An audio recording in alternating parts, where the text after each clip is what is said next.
فَأَمَّا عَادٌ فَاسْتَكْبَرُوا فِي الْأَرْضِ بِغَيْرِ حَقٍّ وَقَالُوا مَنْ أَشَدَّ مِنَّا قُوَّةً۔ قوم عاد ایسی قوم تھی جو 40 ہاتھ اونچے قد، 800 سے 900 سال ان کی عمر، اور نہ ہی وہ کمزور ہوتے تھے، نہ ہی ان کی نظر کمزور ہوتی تھی، نہ ہی ان کے دانت ٹوٹتے تھے، نہ ہی وہ بیمار ہوتے تھے۔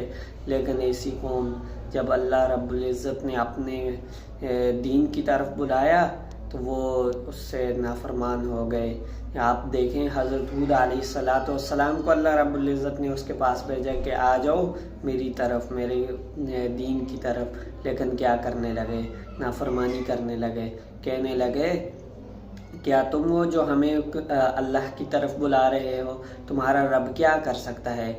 کیا کر سکتا ہے؟ جس عذاب سے تم ڈراتے ہو لے آؤ وہ عذاب، لے آؤ ایسا عذاب جس سے اللہ رب العزت تمہارا ڈراتا ہے اور تم اس عذاب کی بات کرتے ہو۔ لیکن پھر اللہ رب العزت نے ان کو دکھا، اور ایسی قوم کے جو کھاتے پیتے تھے تو ایسے صحت مند اور تندرست تھے، لیکن اللہ رب العزت ان کے اوپر قحط کا عذاب لے آئے۔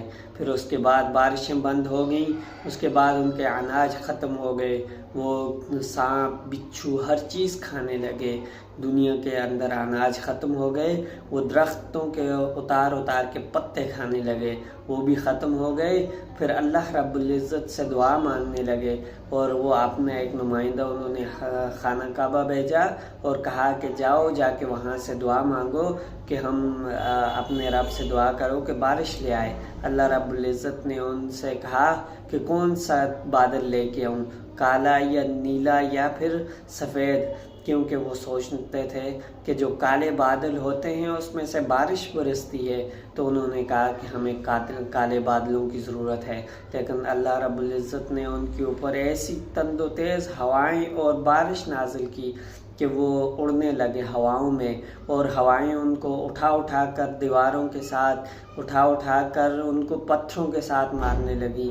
کچھ لوگ غار میں چھپ گئے کہ ہم غار میں چھپ جائیں گے تو ہمیں ہوا کچھ نہیں کہے گی، لیکن اللہ رب العزت کی ذات بڑی کریم اور رحیم ہے، اس نے وہاں سے بھی اٹھا کر ان کو باہر پھینک دیا اور ایسا عذاب ان کے اوپر نازل کیا ہے۔ لیکن ہم کیا کرتے ہیں؟ ہم بھی وہی کام کرتے ہیں۔ آج دیکھیں کہ 30 روپے کے اوپر ایک رائیونٹ کے اندر ایک بندے نے 2 بھائیوں کو قتل کر دیا، ایک بہت ہی زیادہ زخمی ہے، دوسرے کو قتل کر کے اپنا انجام جہنم کے اندر لکھ دیا ہے۔ تو بھائیو ایسا نہ کریں۔ استغفر اللہ ربی من